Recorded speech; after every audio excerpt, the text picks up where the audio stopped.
Some restaurants don't just serve great food, they serve history, having survived for centuries upon centuries. Join me for today's video. I'm going to count down the top 15 oldest restaurants that are still operating.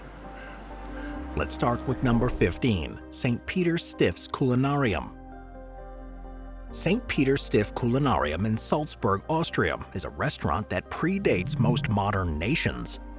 First mentioned in the year 803, it holds the distinction of being Europe's oldest documented restaurant, though it doesn't claim the title of the world's oldest continually operating restaurant due to occasional closures throughout its history.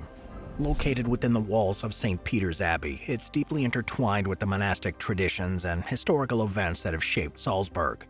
The earliest reference of it comes from Alcuin of York, a scholar in the court of Charlemagne, who wrote about the monastery's cellar and its beer in a poem dated 803. The reference suggests that food and drink were being served on the premises well over a millennium ago, and unlike modern commercial restaurants, its original function was likely as an inn for traveling monks, religious pilgrims, and distinguished guests. Over the centuries, it's seen its fair share of prominent figures. Christopher Columbus, Johann Georg Faust, and Wolfgang Amadeus Mozart, to name a few, are all rumored to have dined here. Mozart's sister recorded in her diary that the family met for dinner at St. Peter Stift's Culinarium in 1786. It also hosted composer Michael Haydn, who lived and performed music in what is now the Haydn Room, and today the Baroque Hall, with its ornate decor and candlelit ambiance, continues to hold special events and concerts. Well, despite the medieval origins, it's not remained frozen in time. The structure itself has undergone renovations, blending historical authenticity with modern touches. The dining spaces include 11 distinct rooms, each carrying a story of its own, from the former monastery wine cellar, now the Richardstube, to the open-air courtyard that accommodates hundreds of guests. Number 14, the White Horse Tavern. The White Horse Tavern. It stands as one of the most enduring institutions in American history. Its origins stretch back to 1673, located on the corner of Farewell and Marlborough Streets in Newport, Rhode Island. This tavern is widely regarded as the oldest continually operating restaurant in the United States and the 10th oldest in the world. Its early years were shaped by colonial politics, war, and, of course, piracy. The White Horse Tavern has managed to retain its historical character, though, while also adapting to modern dining expectations. The story of the tavern begins with English immigrant Francis Brindley, who built the original structure in 1652 on land acquired from his brother-in-law, William Coddington. In 1673, Brindley sold the property to William Mays, who expanded the building and transformed it into a tavern. The establishment quickly became a hub for colonial society, serving not just as a place for food and drink, but also a meeting house for the Rhode Island General Assembly, a courthouse, and a de facto city hall. William Mays Jr., the son of the original owner, operated the establishment in the early 18th century, and notably, he was also a well-known pirate, which led to tensions with British authorities who were eager to maintain order in the colony. Nevertheless, he was granted a license to sell quote-unquote all manner of strong drink, not likely due to his popularity with the local population. In the 1950s, recognizing its significance, Newport's Van Buren family funded the restoration of the White Horse Tavern. The Preservation Society of Newport County took on the task of restoring the building to its colonial appearance, and by 1957, the tavern was once again operating as a restaurant. And since then, it's continued to serve guests, offering a blend of historical ambiance and modern fine dining. And while the menu, of course, has evolved over time, the White Horse Tavern remains committed to New England culinary traditions. In its earliest days, offerings would have included simple colonial fare, which was stews, bread, locally caught seafood, and game meats. Today, the restaurant's known for its refined take on classic dishes, featuring items like Rhode Island clam chowder, oysters, and beef Wellington. Despite the modern refinements, though, the essence of 17th century dining is still preserved, with large hearths, low beam ceilings, and candlelit tables transporting diners back in time. Number 13. The Old House. The Old House in Wales is among the oldest surviving restaurants in the world, with a history that stretches back to 1147. It stands out not just for its age, but for its deep cultural and historical connections to the region. Unlike some historic inns whose earliest mentions remain speculative, the Old House has been firmly established in the record books dating back to the 12th century. The origins of it, though, remain somewhat elusive, though it's believed to have been opened by local landowners or church officials catering to weary travelers and the surrounding rural community. The inn was well situated to serve as a gathering place for villagers, pilgrims, and later literary figures. The village itself was a hub for poets and bards from the Middle Ages throughout the 17th century, and it's likely that many of them found inspiration over a pint at the old house. Of course, it's undergone numerous renovations, yet certain original features like the flagstone floors, wooden beams, and the traditional thatched roof remain intact. A major restoration between 2017 and 2019 ensured that the building remained structurally sound while incorporating modern elements like garden patio and an extension with glass windows. But of course, the menu has evolved far beyond what would have been served to medieval patrons. Early fare likely consisted of simple local ingredients: stew, freshly baked bread, and ale brewed on site. As the centuries passed, the menu adapted to changing influences, and today it includes globally inspired dishes like salt and pepper squid, smash burgers, and twice-cooked pork belly. While these dishes bear little resemblance to the meals of its earliest visitors, the emphasis on high-quality, locally sourced ingredients remains a link to its past. Number 12. Yu Ching's Bucket Chicken House. Yu Ching's Bucket Chicken House is not, despite what the name might suggest, a fast food franchise pushing mass-produced fried chicken in disposable pails. No drive-thru, no red and white striped mascot. Instead, it's a place with roots that stretch back nearly 900 years, making it one of the oldest continually operating restaurants in the world. Located in Kaifeng, China, this establishment has served dynastic upheavals, invasions, and the ever-changing landscape of Chinese cuisine, all while continuing to serve its signature bucket chicken. The Ma family, the founders of this institution, originally prepared their bucket chicken in Kaifeng's bustling markets when the city served as the Song dynasty's capital. When the Song court retreated southward, the family moved its operations to Nanjing, carrying with them the knowledge and flavors that would become their hallmark. The signature dish, bucket chicken, derives its name not from a modern-day marketing gimmick, but from the practical method in which the dish was prepared and stored. Traditionally, whole chickens were slow-cooked in a blend of rich spices and sauces, then stored in wooden buckets to absorb the flavors over time. These buckets, in turn, made transportation easier, allowing traders and travelers to purchase chicken that would remain flavorful for extended periods. And the Ma's family approach to preparation, relying on long-marinated poultry cooked to tender perfection, distinguished their dish from the more common roast chickens found in the markets. While the longevity of Yu Ching's Bucket Chicken House is all the more remarkable considering the political upheavals it's endured, Kaifeng itself has witnessed numerous invasions, revolutions, and regime changes. From the Mongol conquest in the 13th century to the wars of the 20th, the city has seen destruction and rebirth time and again. Yet through it all, Yu Ching's has continued to serve its famous chicken, and it's still one of the longest-standing single-menu restaurants in existence. Number 11. Zur Letzten Instanz. Zur Letzten Instanz is not merely one of Berlin's oldest restaurants. It's a survivor, rebuilt and reimagined through centuries of change. First mentioned in a document in 1561, the building that now houses the restaurant was originally part of Berlin's medieval city wall. This back wall, once a defensive structure, became a part of what would later transform into a small drinking establishment. It was in 1621 that the house first took on its role as a brandy tavern, operated by a riding servant of the Elector. Over the next few centuries, the building shifted ownership, underwent multiple renovations, and took on new names. While its use as a drinking and dining establishment stretches back centuries, its present name only dates back to 1924. Before then, it had been known by various other names, including Maria Biel, likely named after a former tenant's wife. But the name Zur Letzten Instanz was chosen as a nod to the nearby courthouse, reflecting a legend in which two farmers, locked in a long legal dispute, finally settled their case over a drink at the pub, finding their true last resort in beer rather than bureaucracy.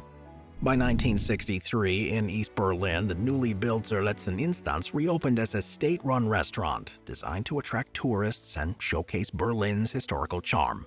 Some original details were preserved, including the famous tiled stove, where Napoleon Bonaparte is rumored to have once warmed himself. Food here has evolved with time, of course, but remains rooted in traditional German cuisine. The menu highlights hearty dishes like pork knuckle, meatballs and caper sauce, and pot roast. Over the years, the kitchen has adapted slightly to modern tastes while maintaining an old-world appeal. Unlike the experimental gastronomy found in Berlin's trendier districts, this restaurant leans into its heritage, offering the kind of robust meals that have fueled patrons for centuries. Number 10. La Couronne. In the heart of Rouen, France, a city with rich history and tradition, stands La Couronne, an inn that has witnessed countless centuries of change. Claiming to be the oldest inn in France, La Couronne was founded in 1345, though no contemporary records confirm that exact date. Well, despite the uncertainty of its earliest days, its longevity and continued operation place it among the oldest dining establishments in the world. Its location ties it to one of Rouen's most famous and tragic moments, the execution of Joan of Arc in 1431. The city square has remained a focal point of Rouen's history, with La Couronne serving travelers, merchants, and nobles ever since. The timbered structure, still standing today, has been maintained, preserving that rustic charm that's defined it for over 6 centuries. The dishes here, of course, have evolved with the times, but the emphasis is on local ingredients and classic French techniques that remain unchanged. The restaurant's signature offering, duck à la Rouennaise, requires the chef to be inducted into the prestigious Ordre des Cardinals, ensuring the dish remains prepared with the same meticulous standards. Other staples like standing rib roast, escargot, and freshly caught seafood reflect the region's culinary heritage. One significant moment here in its history took place in 1948, when a visiting American tourist sat down to her first meal in France. Julia Child, the then unassuming traveler, was served oysters and a crisp green salad, dishes so transformative that they ignited a lifelong passion for French cuisine. Today, visitors can relive that moment through a menu replicating her meal, offering a direct connection to the experience that changed culinary history. But beyond its connection to Julia Child, it's played host to an impressive roster of guests over the years.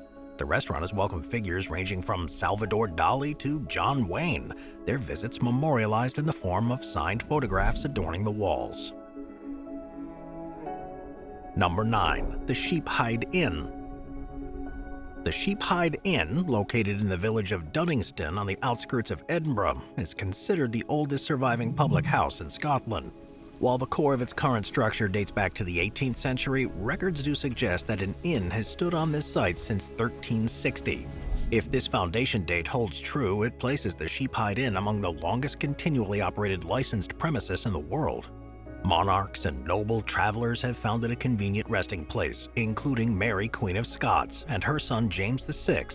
James is said to have frequented the establishment often, even gifting an ornate ram's head snuff box to the landlord in 1580. The original snuff box remained at the inn for nearly 300 years before being sold at auction to the Earl of Rosebery, though a 19th century replica still sits there. The inn's name likely comes from its proximity to Holyrood Park, where sheep were reared for meat, and the nearby village of Duddingston was a hub for sheep slaughter, and the locals found creative uses for every part of the animal, including the head. Over the centuries, the inn has evolved with the changing times. While the 14th century travelers might have dined on roasted game and sheep-based stews, today's menu caters to a broader palate. The rustic pub fare now features fish and chips, party burgers, and of course haggis with neeps and taties. It's also become a favorite destination for its traditional ales and fine Scotch whiskey. Among its most distinctive features is the Skittles Alley, a bowling lane dating back to 1880. Now, unlike modern bowling alleys, the pins in Skittles must be reset manually, and in the past, young boys were often hired to do that job. The alley became a social hotspot for local groups, including the Royal Company of Archers and military regiments from nearby barracks. One club, the Trotters Club, has met at the end since 1882 and continues to play Skittles there to this day. Number 8. The Union Oyster House.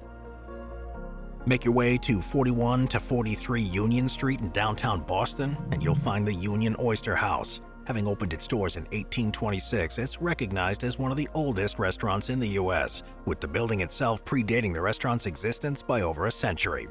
The building, which is thought to have been constructed around 1704, was originally home to Hope Still Capen's dress goods store, long before it became the bustling oyster house that we know today. The second floor was once the office of the famous printer Isaiah Thomas, who in 1771 published the Massachusetts Spy, a pivotal newspaper during the American Revolution. New England's relationship with seafood, particularly oysters, is deeply embedded in its geography and its history. The region's coastline and abundant fishing waters made seafood, including oysters, an easy and affordable option for its residents.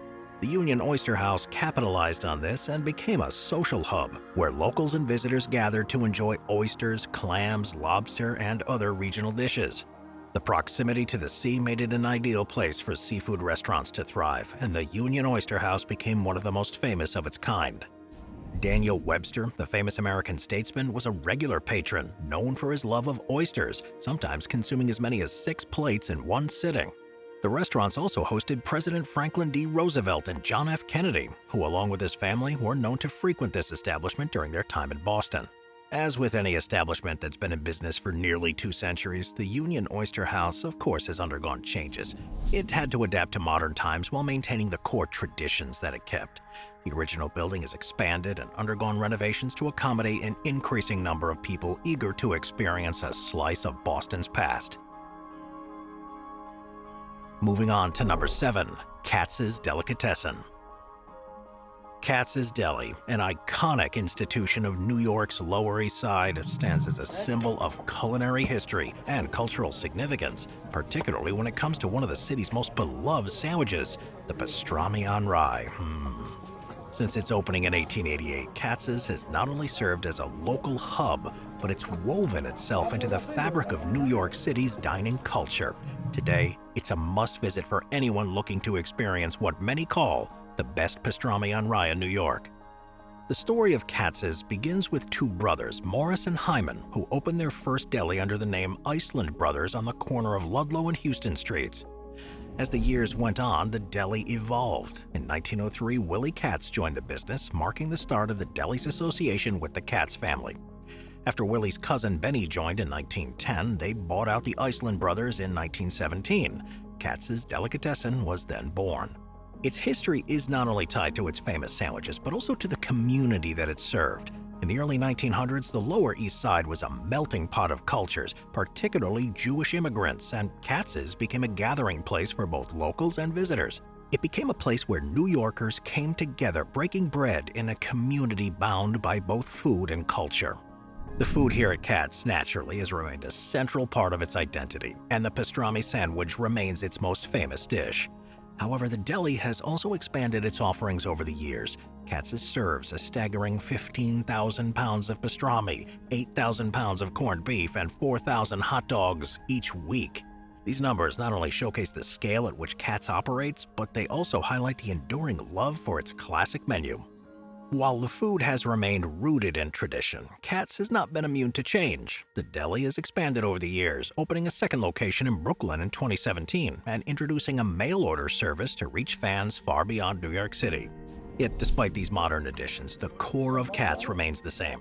It still employs the old-school ticketing system where every customer is handed a numbered ticket upon entering, and patrons move through the deli to collect their food from different stations. Whether it's the sandwich counter, the hot dog station, or the fountain drink area, the ticket serves as a running tab. However, it's not just for fun. The system also comes with practical purpose. If you lose your ticket, there's a $50 surcharge, so hang on to it like your life or wallet depends on it. Number 6. Fraunces Tavern. Fraunces Tavern, located at 54 Pearl Street in Manhattan's financial district, has stood for centuries as a landmark of New York City history. It's a place where layers of history converge, from the pre-Revolutionary War era to the rise of a young nation. More than just a historical monument, it's also one of the oldest surviving buildings in Manhattan. But how old exactly is it, and what makes its history so noteworthy? Let's take a closer look at this establishment, its origins, and its transformation from a colonial tavern to a modern-day museum and restaurant. The land where Fraunces Tavern sits has a long and storied past.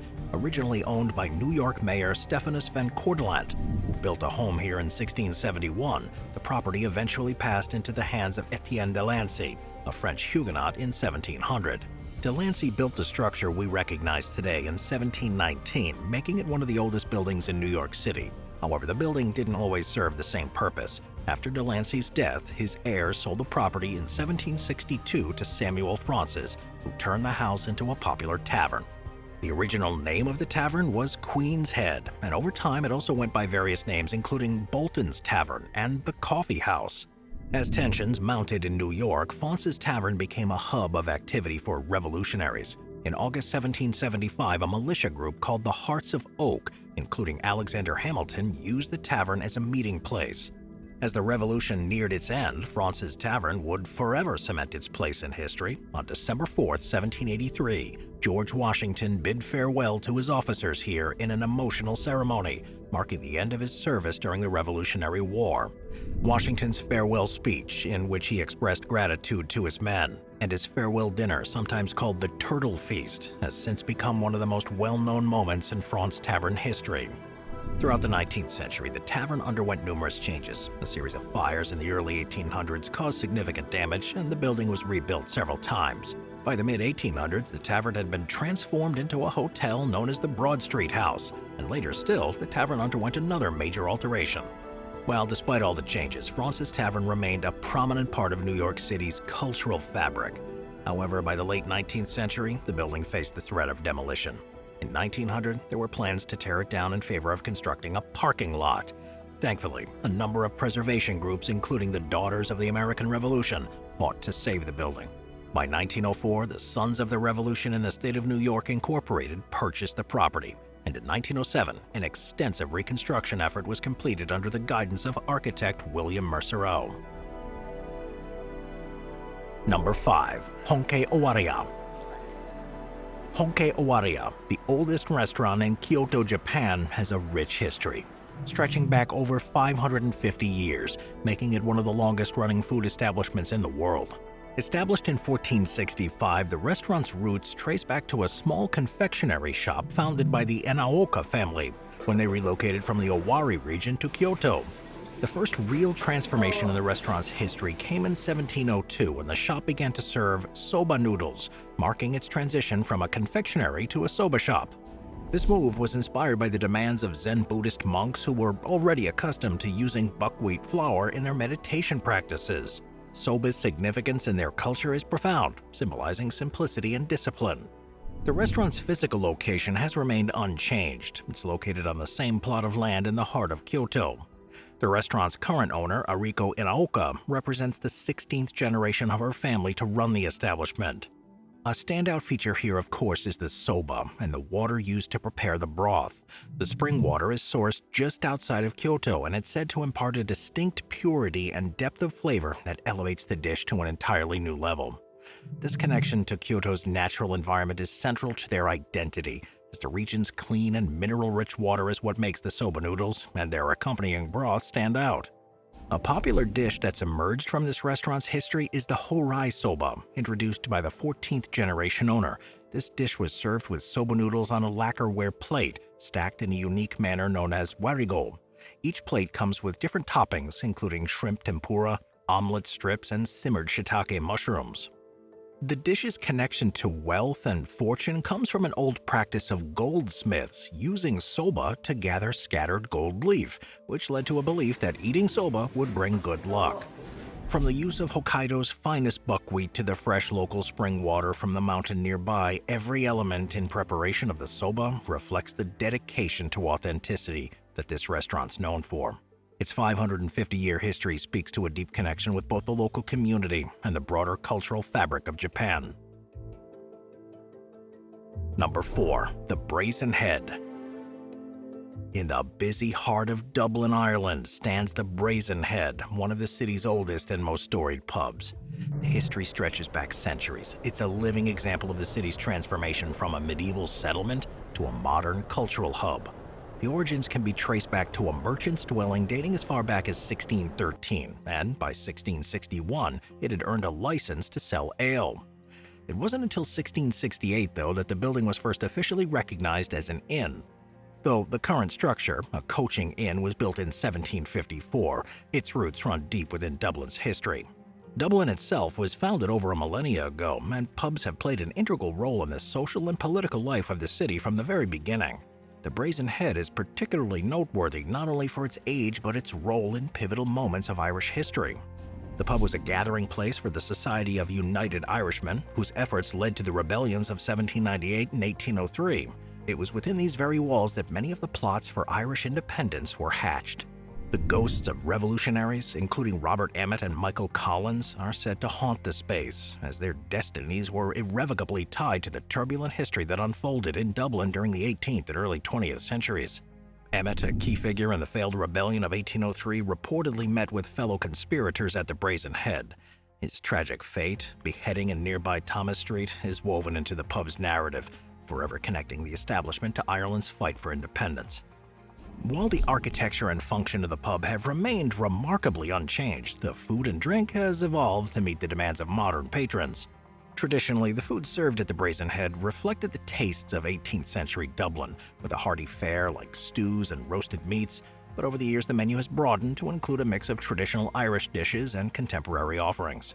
As for the drinks, while the classic pints of Guinness remain a staple, the introduction of craft beers and whiskey offerings has helped keep the pub's reputation going. Dublin's taverns were places for people to connect, not only for a drink but to discuss politics, literature, or the simple affairs of daily life. This tradition continues today, as people from around the world gather to experience the atmosphere that has been welcoming patrons for centuries.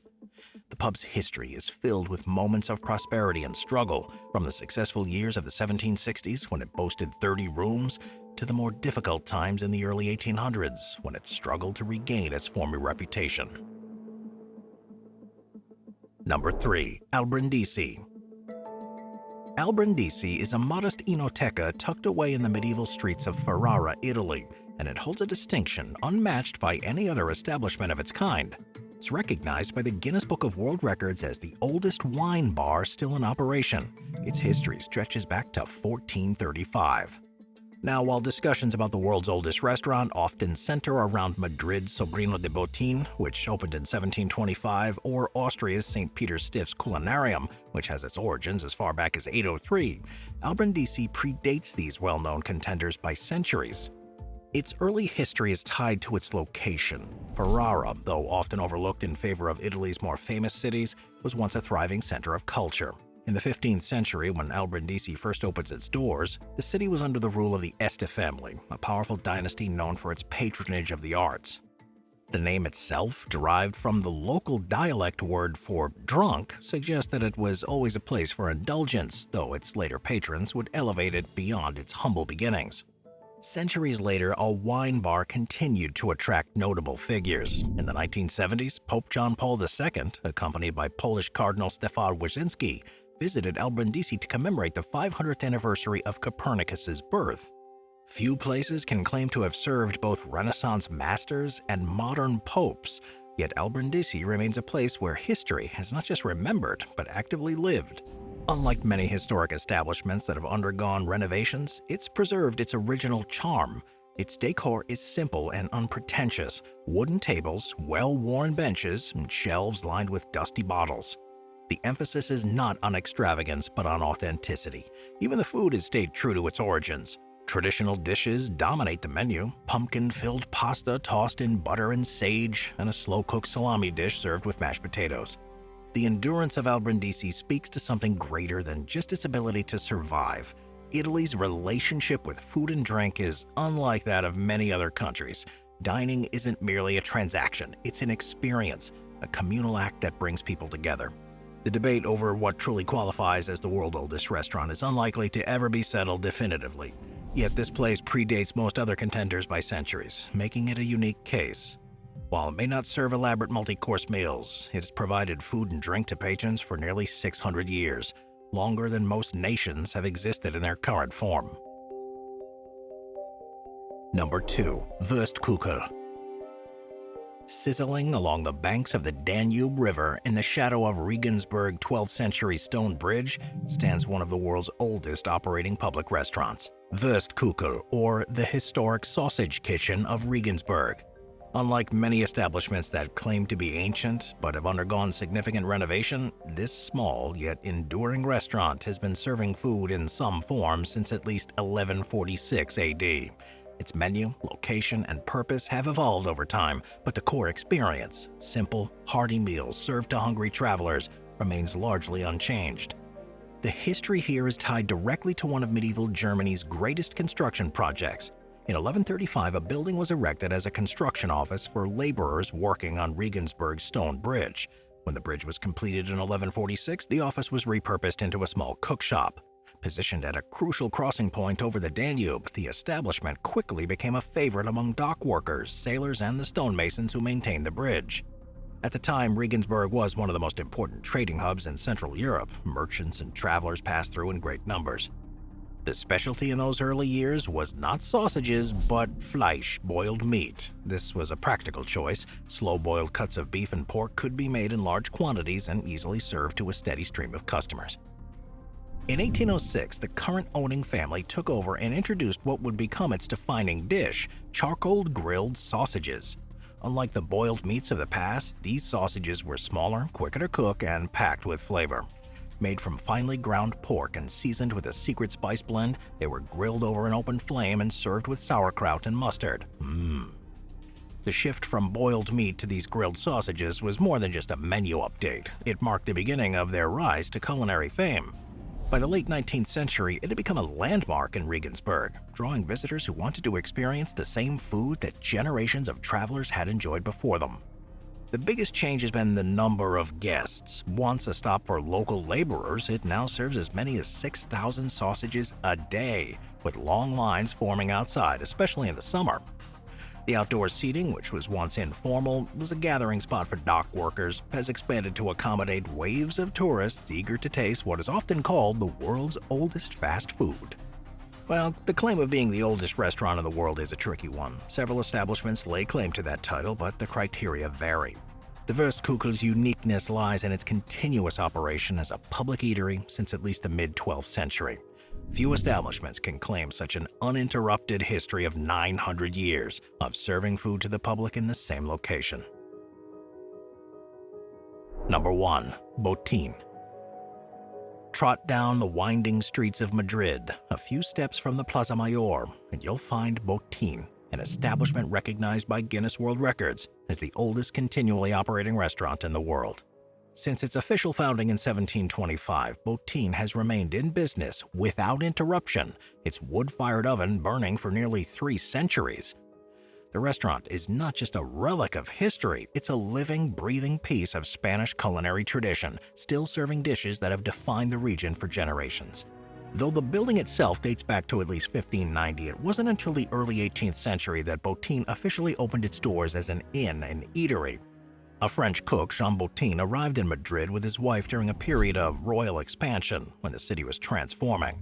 While Jean himself never ran the restaurant, his name endured through a family connection. His nephew, or sobrino, established Sobrino de Botin in 1725, giving the establishment its name.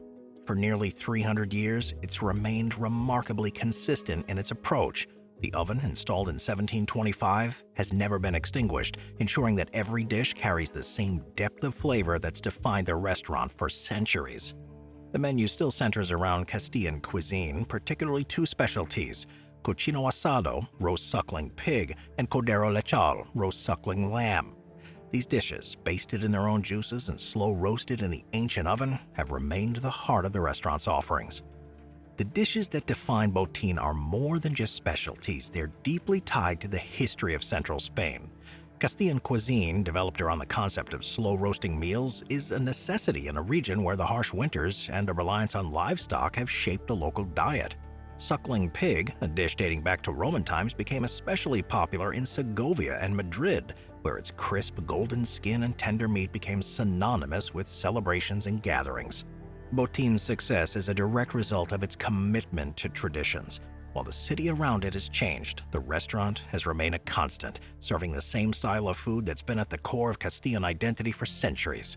While many establishments claim to be historic, few can match the uninterrupted operation of Botin, where the same oven has been burning for generations. Madrid has grown, trends have shifted, and the world has changed. But within these walls, the essence of 18th century Spain remains intact. Click here to watch our previous video on the top 15 most unusual restaurants in the world. Thank you to our channel members.